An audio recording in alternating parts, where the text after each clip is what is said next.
are thrilled to welcome Professor Chantel Prat to discuss her book, The Neuroscience of You, How Every Brain is Different and How to Understand Yours. Now, Dr. Pratt is a professor at the University of Washington with appointments in multiple departments to include psychology, neuroscience, and linguistics. She also has affiliations at the Institute of Learning and Brain Sciences, the Center of Neurotechnology, as well as the Institute for Neuroengineering. So lots and lots and lots of affiliations. She's received multiple prestigious awards for her work and her research, speaks at multiple events across the globe, and is featured in the documentary film, I Am Human. Her work has also been profiled across multiple media outlets to include Scientific American and NPR. So welcome, Dr. Pratt. Thank you. I'm so happy to be here. I like to add that the reason I have so many affiliations is that I don't fit anywhere very well. And I like to, get in where I fit in, which is everywhere and nowhere. It's kind of like, related to my interests and individual differences. So as you and I connected and talked about this last week, I really wanted to start by just giving a highlight of some of the challenges that I think we're living through right now and why I think the science and the neuroscience of individual differences might be able to help. So with that, let me just set up the problem space if you're ready for me. 100% ready. Let's do it. So I really feel like we're living through a social paradox at this point in time. On the one hand, increasing talks about diversity, equity, and inclusion show that we are coming to appreciate the strength or the importance of having people with different backgrounds and different perspectives represented in our decision-making spaces. But on the other hand, it doesn't feel like we're getting any better at talking through our differences. So we have this value for different perspectives, but we haven't necessarily come up with the tools or the motivation for trying to understand people who work differently, particularly when they're people we disagree with. So I wanted to give you 5 bullet points from my book that I think might speak to why we're living through this paradox and how the neuroscience of individual differences might help us. The first thing I want to point out is that brains of a feather flock together. Social neuroscientists have been showing with increasingly convincing amounts of evidence that you can predict who will be friends based on how similar their brains are. So one of the most recent studies in this avenue took an entire island off of South Korea. There were almost 800 people in this study, and they created a social network of these people based on who they reported hanging out with. Then the researchers took a sample of these people and put them in the scanner and just measured the connectivity between different parts of their brain when they were mind wandering or doing nothing in particular. Remarkably, what they showed was that people whose brains had similar patterns of connectivity were more likely to be friends than people whose brains were connected in different ways. And the prediction offered by this brain connectivity still held true or still was significant, even when you controlled for things like how close they lived to one another, how similar their personalities were, things like age and gender. Brains of a feather flock together is a really powerful driver for us to connect with other people. And the reason for this, I think, is that our most instinctive ways of understanding others is through mirroring. So when people tell you to put yourself in someone else's shoes, what you're really doing is imagining what would be driving your behavior if you were in that person's physical space in the universe or mental space. And in fact, this is how our brains work. This is how social creatures learn from one another. When I watch the behavior of someone else, my brain activates the same motor programs that would be involved if I were executing that action. We call these mirror neurons. But this raises the question, what happens when the brain you're mirroring, when the behaviors of the person you're mirroring are driven by a brain that doesn't work like yours? I think this creates opportunities for misalignment. And when you say something like, that person is wired differently than me, or that person is making strange decisions, what you're really doing is you're imagining what decision you would make based on the way your brain works and your lifetime of experiences if you were in that person's shoes. You're not actually imagining what might cause that person to make that decision, what experiences might drive them to work that way. But fortunately, we have another way of understanding the minds of others. It's effortful, it takes more work, and behavioral genetics has shown that this is almost entirely learned. People call this theory of mind, but I like to think of it like simulating something you can't see. I think it works in the same way that we understand something like quantum physics. We build a mental model based on the way we understand the relationships between these things that we can't imagine.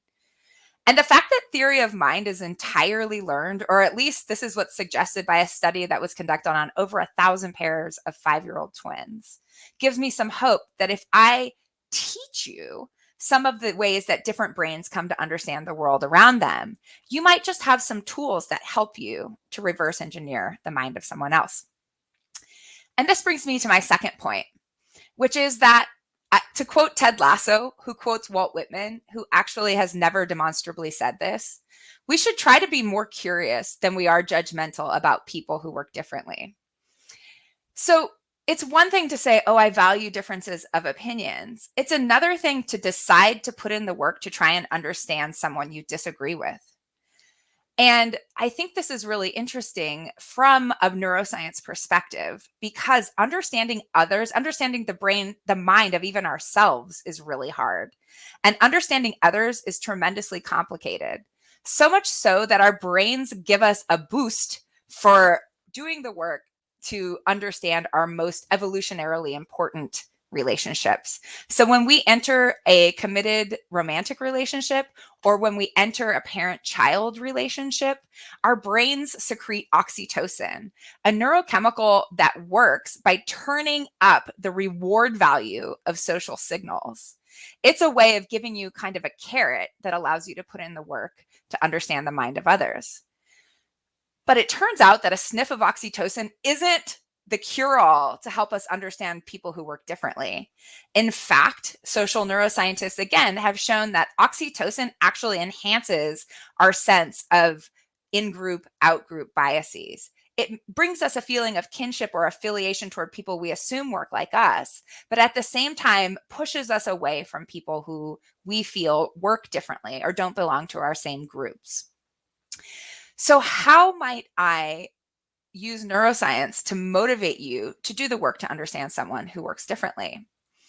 It turns out that curiosity research has something to tell us about this, because when we're uncertain or we're put into a situation where we don't have good models to predict what's going to happen next, such as when we're in the face of a stranger, somebody we don't have a lot of information about and we don't know how they work. When our brains get put in situations of uncertainty, they do a quick and automatic assessment of whether this is a safe place to explore and whether the information we might find out in this unknown place might be rewarding. If your brain determines that something is a safe place to explore, it actually makes you feel curious. And that subjective feeling of curiosity is accompanied by a dopamine signal. Dopamine not only makes you feel good, it sets your brain up for learning and for rewiring. At the opposite end of that exploration, evaluation, are feelings of threat or danger. And what's interesting from my perspective is that we might feel threatened not because we're in physical danger, but because the way a person is thinking, feeling, or behaving is challenging some belief that we hold that is central to our sense of self or group membership. And I think that when our brains feel threatened about some piece of information, some belief that we have that's central to our identity, they behave in the same way they would as if they felt physically threatened. They would not make you feel curious, and they would mount the responses that move you away from trying to understand a person. This raises the question, is there something I can teach you about how different brains work that will help you to feel curious and not threatened or judgmental? And this brings me to my third point. I hope that if I tell you something about the gap between reality that's ostensibly knowable in the objective world out there and the reality that your brain is building for you, and all of the layers of storytelling that your brain creates between this objectively knowable world out there and the sort of personal reality show that your brain builds for you, if I help you to understand a little bit of that work that your brain is doing, Can I get you to a place where you realize somebody else can be different and can come to different opinions and different ways of understanding the world without making you necessarily any more correct or incorrect? If so, I think I can pique curiosity and then open up this non-threatening place of learning about how others work. So my third point is simply that different perspectives arise from the ways that different brains construct their realities. And this is something that I understand and many of you understand. It's a something that must be, because the world out there, the subjective world out there, is infinite and dynamic, and our brains are really powerful, but they're finite, and they sample the world in discrete bite-sized chunks. We perceive the world that we're moving around in as if our eyes are movie cameras and we're just taking this continuous dynamic world in. We perceive that because our brains are filling in the blanks all the time. And if I can take you back to an internet phenomenon of 2015 known as capital T, the capital D dress, the fact that millions of people were captivated by this, kind of trivial phenomena that we couldn't agree about whether the dress was blue and black or white and gold tells me that there are two really important things about perspective that people don't understand. The first is simply that there is this gap between the objective, ostensibly knowable world out there and the version of reality that your brain creates for you. So most of you learned at some point in your life that color, the color that you perceive an object to be, has a direct physical correspondence. The wavelength of light that bounces off of this thing and into your eye determines what color, how your different cones will absorb this light and the signals they'll send to your brain, and by virtue, the color that you will perceive something to be. Most of us learn some piece of that, if not all of it, at some point in our lives. But if it were that simple, if the color that we see had a one-on-one correspondence with the physical properties of light energy in the world out there, we would all see a green apple turn red in the sunset and blue in a shadow.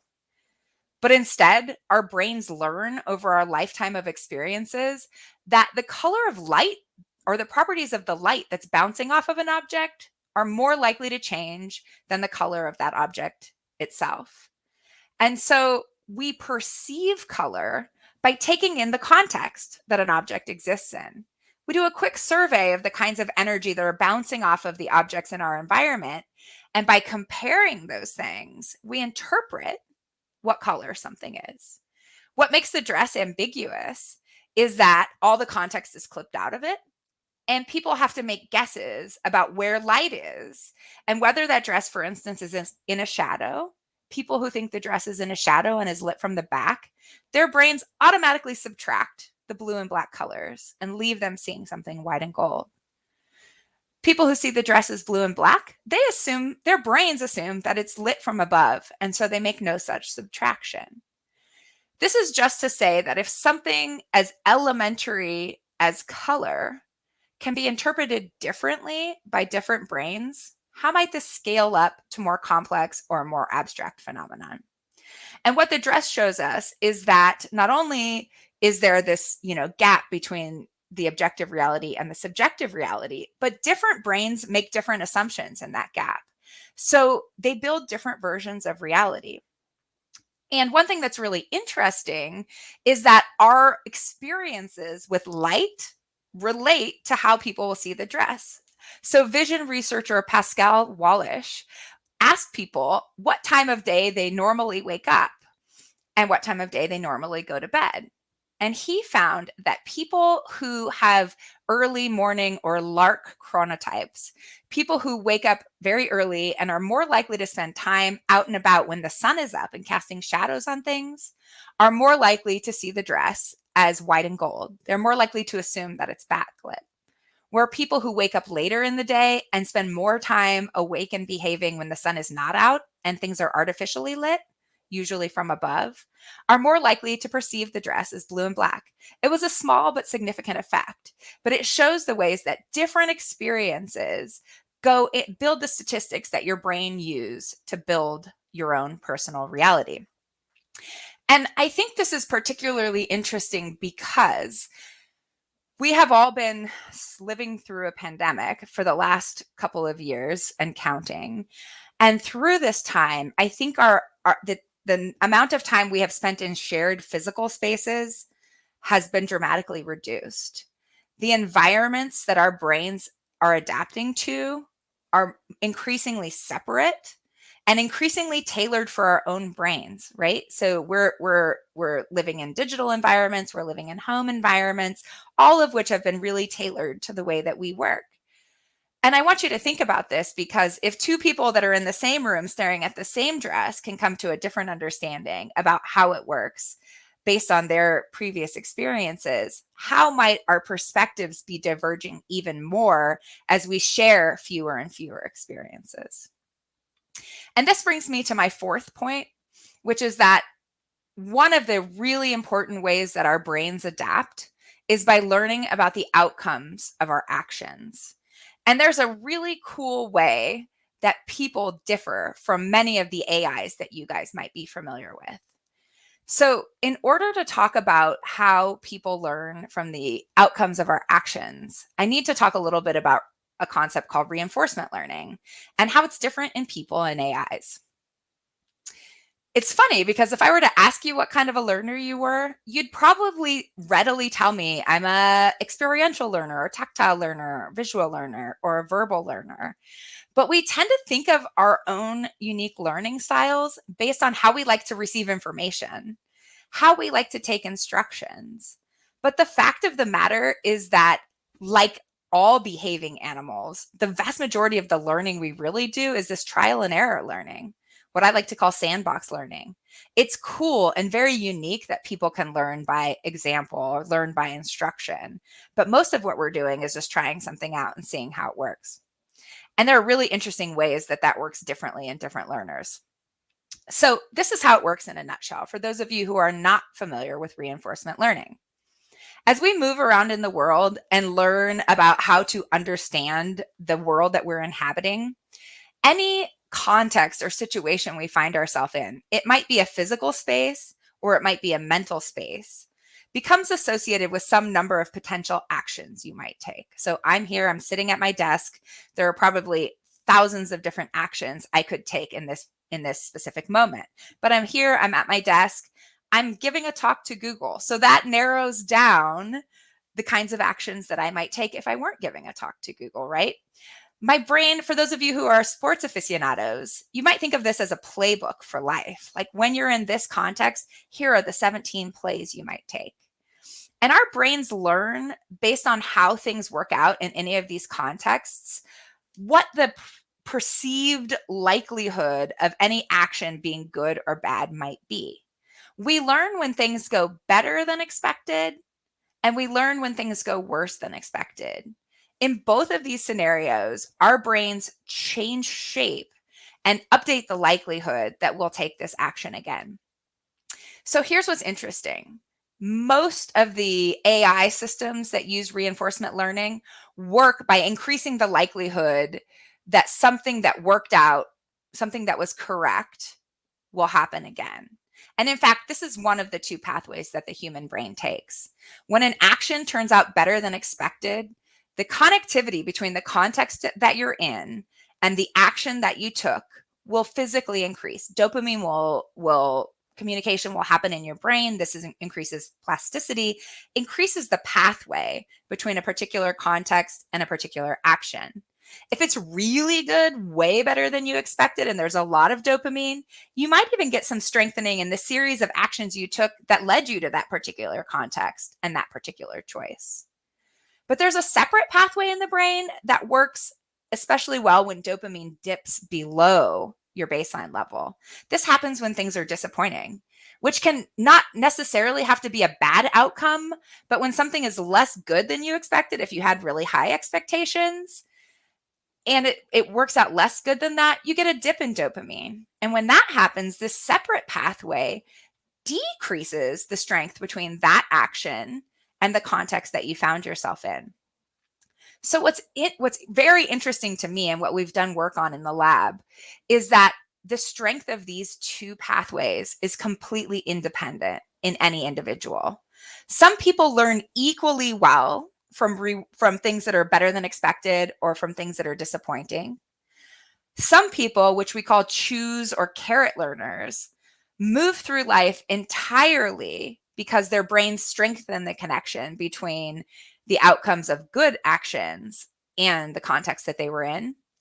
And some people, who we call stick learners or avoiders, move through life by avoiding things that are disappointing. Like whatever other thing I do, I am not going to sing Beyonce in public again, because that I thought I was going to sound exactly like Beyonce and everyone was going to lift me into the sky and hail me as their queen. So even if I sang great, which trust me, I didn't, this is just a hypothetical situation, I will not choose that action again because it was quite disappointing in the real life. So there are strengths to these different kinds of learning. The choosers, the people who move toward good things, will rapidly find the best option in any given situation. And they'll have a really refined sense of knowing if there are two good options, which one is even a little bit better than the other one. However, if a chooser finds themselves in a pandemic or any other situation where all of your choices are suboptimal and you need to kind of choose the lesser of two evils, they're terrible at it.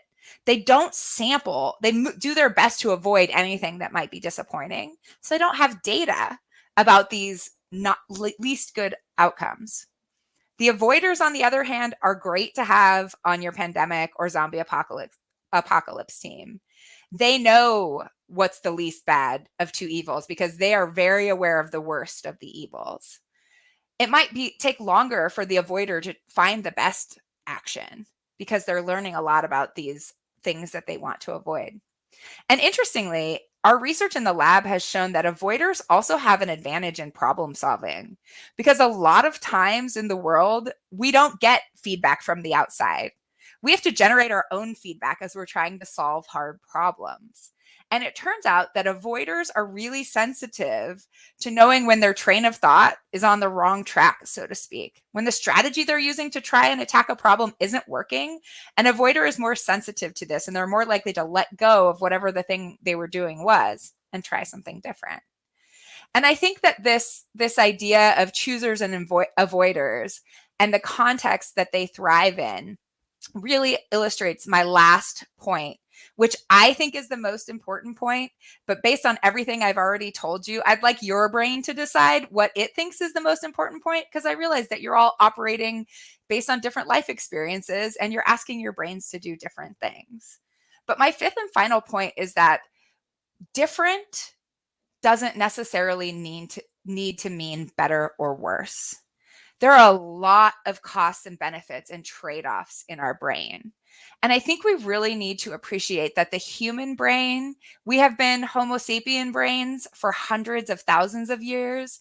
We've been evolving as a vertebrate brain for hundreds of millions of years.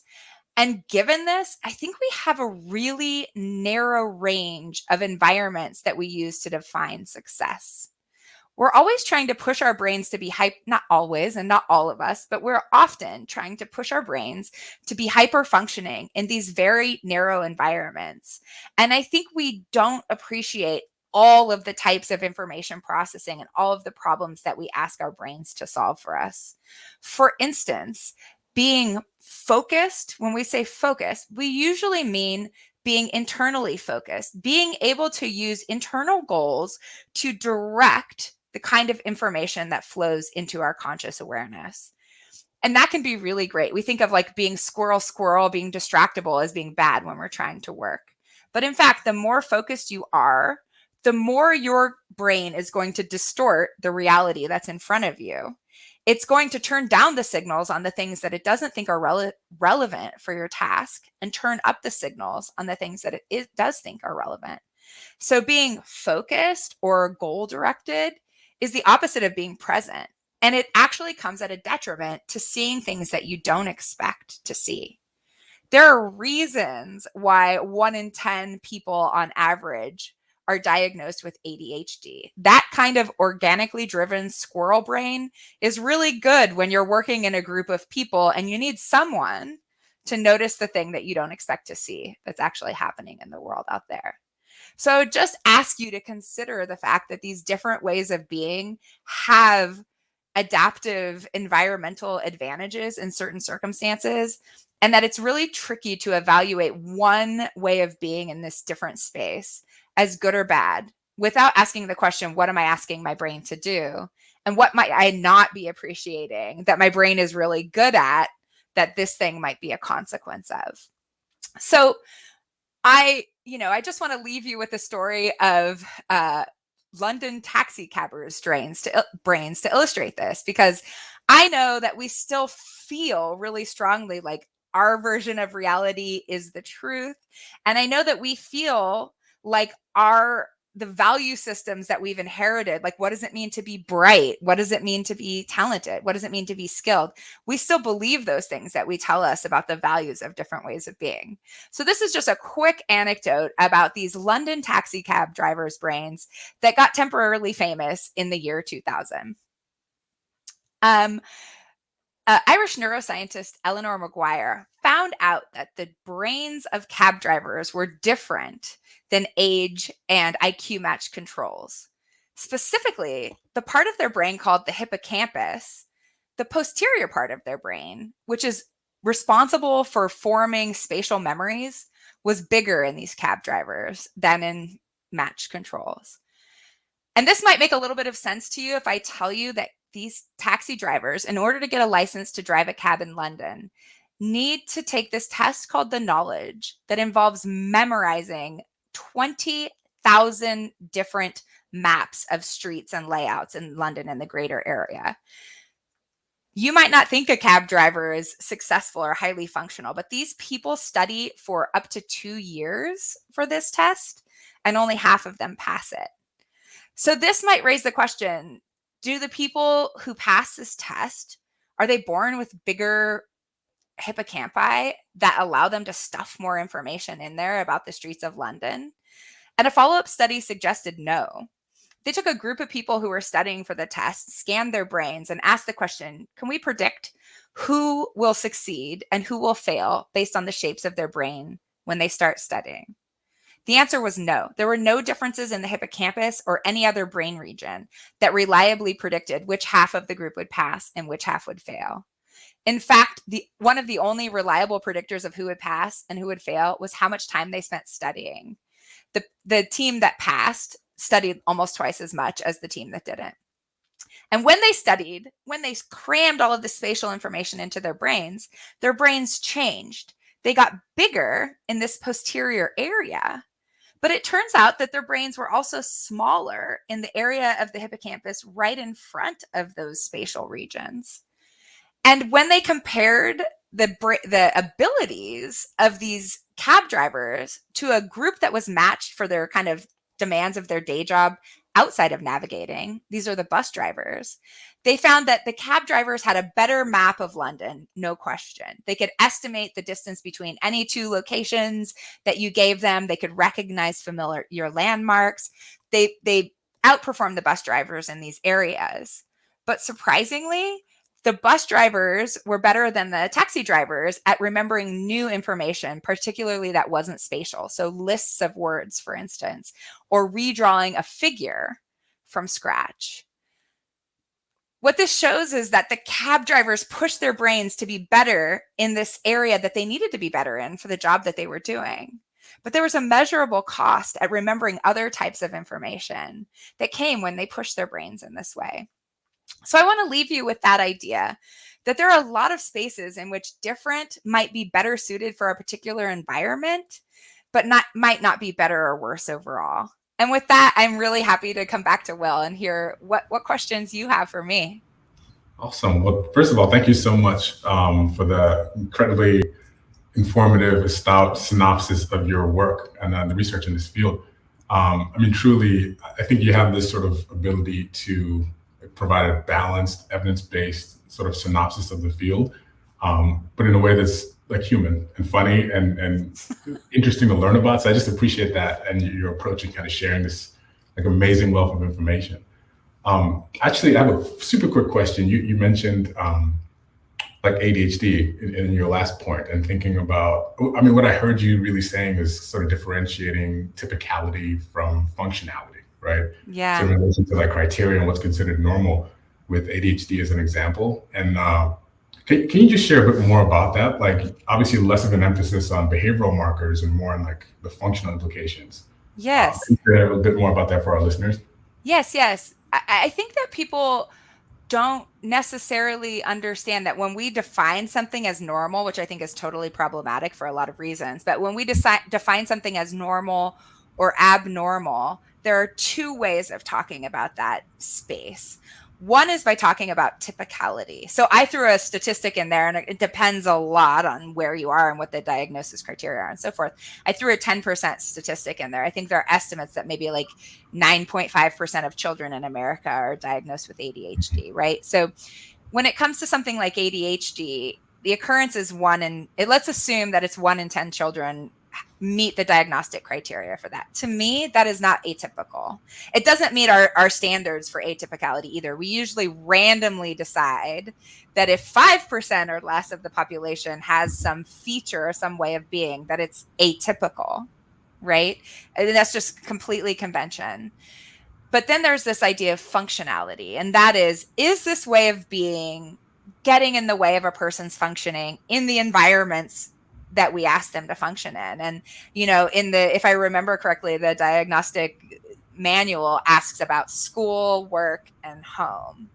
It Mhm. asks about, I don't think it asks about like on the athletic field or like in nature, but it asks about these things. This is where it defines functionality and says, are you having problems? Is this getting in the way of your ability to behave?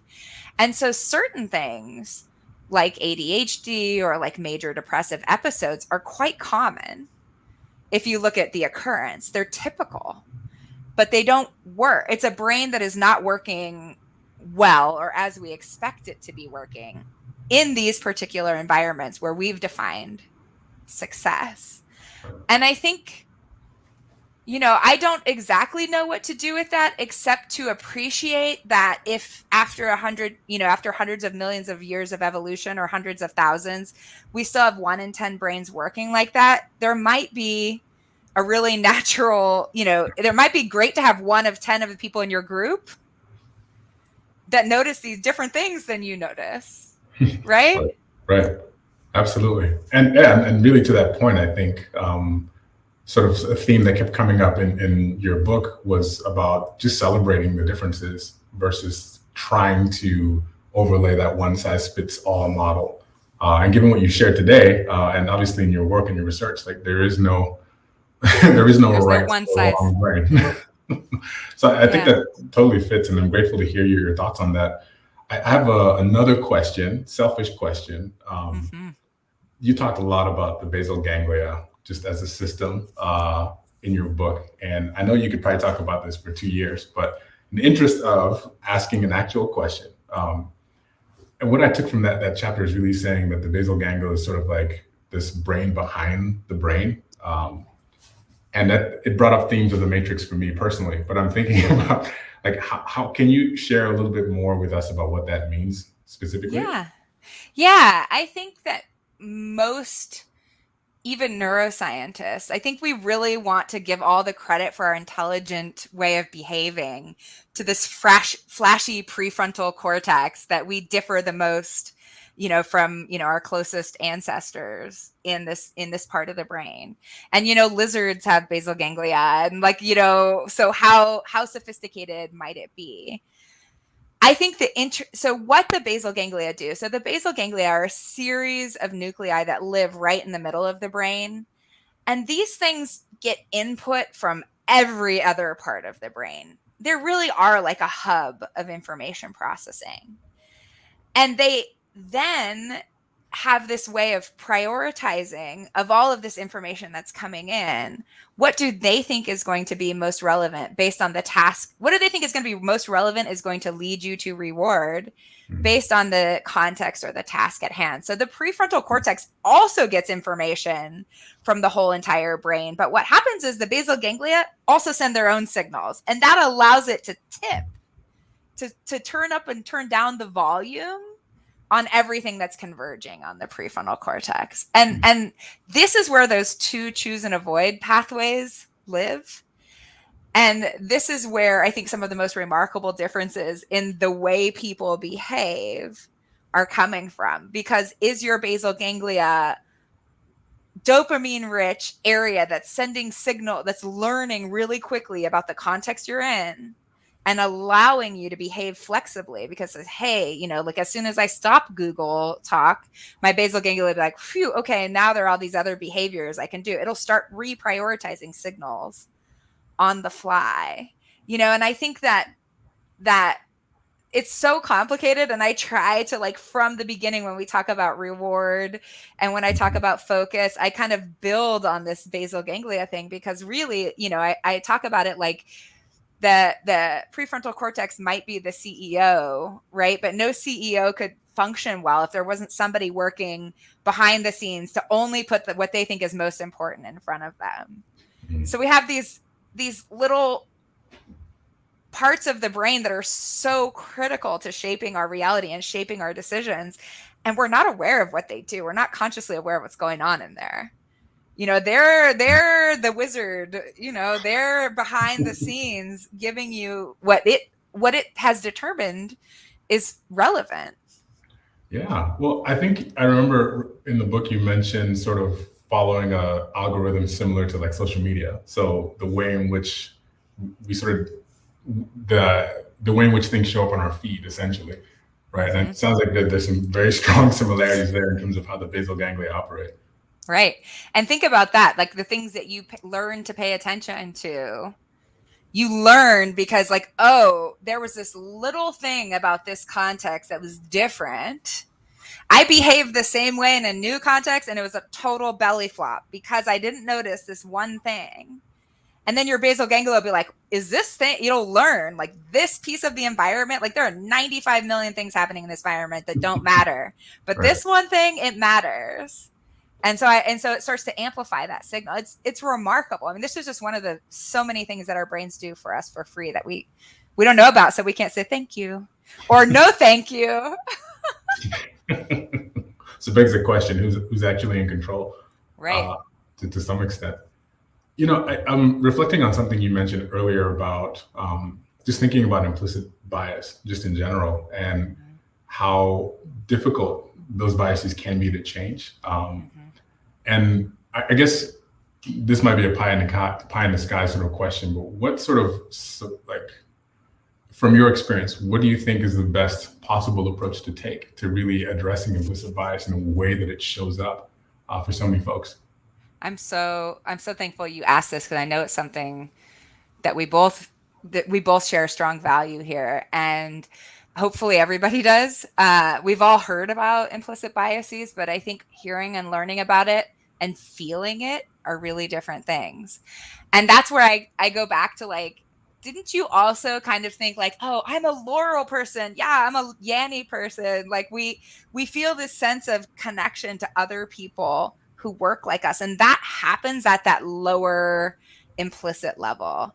We feel on an instinctive level that other people who have the same backgrounds as we do and who are have become wired the same way, people that we can predict, we feel like those people's way of behaving is good. And it's happening at the gut level, at this level before your control center is happening. So you might think, I understand implicit biases, and you might think I understand the value of different perspectives, but you might still feel that somebody is behaving suboptimally when they behave differently than you do. Those ways of knowing are perfectly happy to coexist in your brain and to compete to drive your behavior. So knowing better is not enough to do better Like that is one thing. Like Maya Angelou said, do the best you can until you know better. Then when you know better, do better. And like she says that, and it makes me come alive. It makes me want to be better. But I also understand that it's just not that simple, and we can't stop there. Like you read a book and you're like, check the box, and I understand this exists, and now I'm fixed. Nope, you're not. Right? It's more complicated than that. What is the best way through? I think first, just understanding all the ways that you're not right. You know, going from the dress to like your bigger beliefs about truth and value, and doing the me search, like understanding that my way, my values are just the way that my brain has adapted. My brain is building this story for me because based on my lifetime of experiences, it thinks that having this story will maximize my success, right? That's what your brain does for you. So I think understanding that your way of being is just one way of being is the first thing. The other thing, I think that's a big thing, Chantel. It's a huge thing. And I have the impression that this is a question that I should have asked maybe at the beginning of our conversation. I will jump in and say briefly, because I definitely want us to continue this, but there are quite a few questions coming into the chat. Let's do it. Let's do it. Jump in there and maybe wrap up. Yeah, the last thing I just want to say is like, this is pie in the sky too, but what you really need is experiences with, you need trusting relationships. You need the opportunity to try and build trust with people who work differently.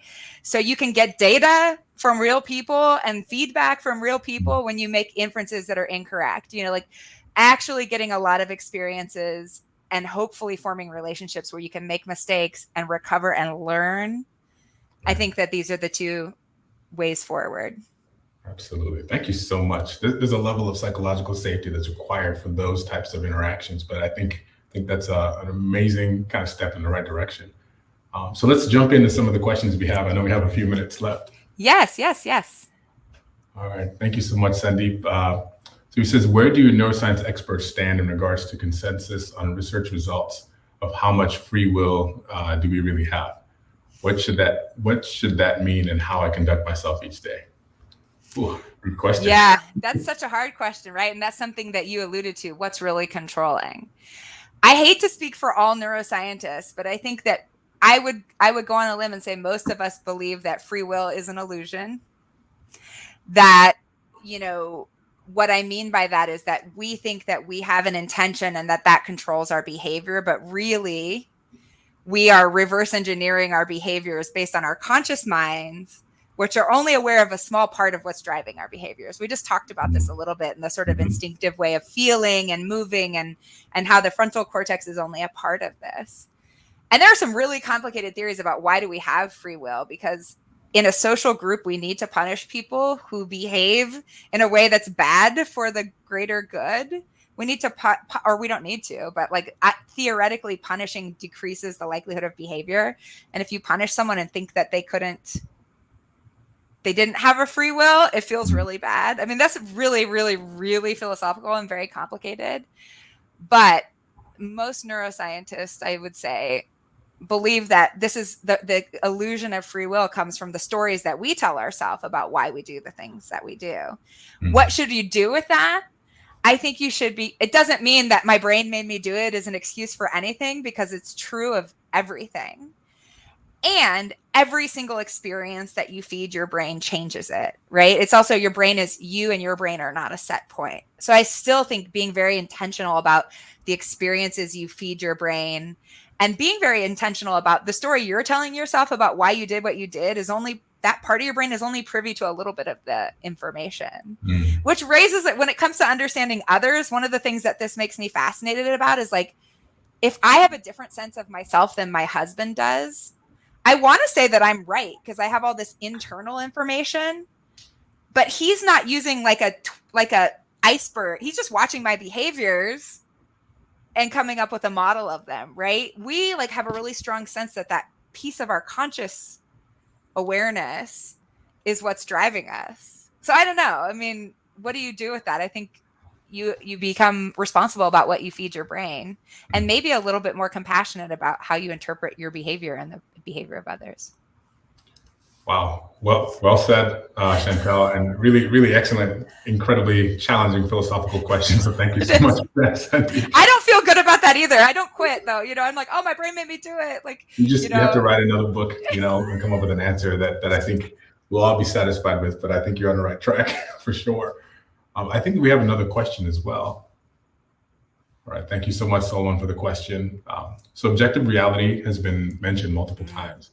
Who observes this objective reality? Why is it that more objective than your or my reality? Oh my gosh, I love this question. So I guess that is like something that I can totally get behind. Like, why is it? It's not. I think the most real reality to you is your subjective reality. But I would argue that there are measurable properties of the physical world. And if we have the tools for measuring them, there are some places where we can come to consensus. Like, no matter how our brains work, we can have a tool that measures weight or density or physical properties of things out there. I think that when the question becomes, well, what's really real, the answer is it depends, right? And I think that what you're asking shows me that you already know what they asked. Shows me that they already know the answer, right? It's like, at the end of the day, your reality feels very real. And just because I'm telling you that the dress is blue and black in real life, it's not going to change what you observe. It's not going to change maybe how you feel about that, right? So it's like, but I think it's important to understand, if you've ever been in a relationship or a situation where you come away from an argument or a discussion and you feel like that person is gaslighting you because their interpretation of this thing is so different than yours that you think they must be lying, they must be trying to convince you that you said or did something you didn't do. I think that an appreciation that they're communicating to you through their reality, I like to think of it like you're walking around with your head in a bubble and your reality is projected on it inside of that screen. That's a possibility. It's just that they have a completely different reality and that theirs might not be right or wrong, just like yours might not be right or wrong. Great question. My goodness, I find myself being reminded of George Costanza quote from Seinfeld, that it's not a lie if you believe it. And I'm wondering, maybe he wasn't wrong. Yeah. So really, really cool. I think we have time for one more question. Should be popping up on the screen in one moment. All right. Oh, awesome. Yes. Sandeep, another question. Thank you so much. So choosers versus avoiders. Can we not be both? What is the right balance when solving for one's well-being? Oh, that's an excellent question. We can be both.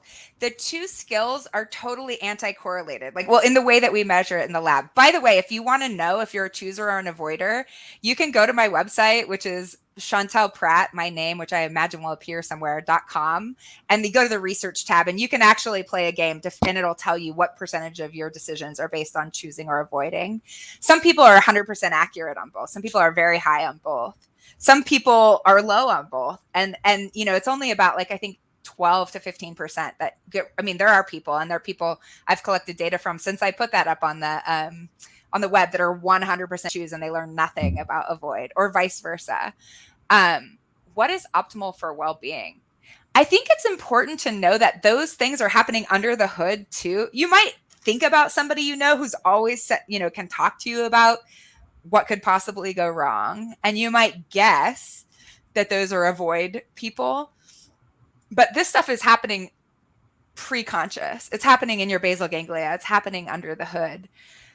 So I don't know what's better for well-being. I do know that the D1 dopamine paths that are associated with choosing are more representative in extroverts, and that extroverts report higher levels of life satisfaction and happiness. But wait, hold on for it. That doesn't mean that that's better for well-being, because those patterns of behaving and deciding are also make you at risk for addictive behaviors and things. In any situation where the siren call of good things, you need to say no to something because either something you want is not necessarily good for you, or because you would do a delayed gratification. So saying no to this will lead to something better in the future. That's harder for choosers when they have this really exciting thing in front of them and they're sensitive to it.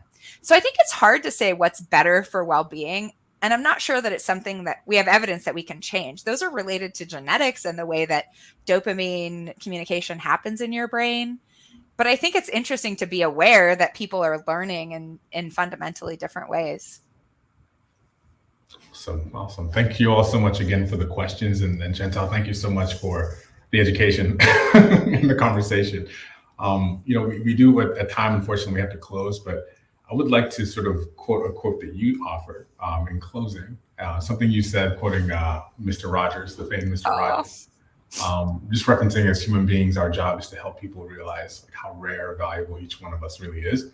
And that, well, here's my synopsis, like we are all special and our brains are very, very special. And it seems incredibly clear from your research and obviously the work in this book that, your work supports these words. And I think we collectively are really, really grateful for that, grateful for you, and obviously grateful for your brain. So thank you so much for your time and for your wisdom today. It's been amazing.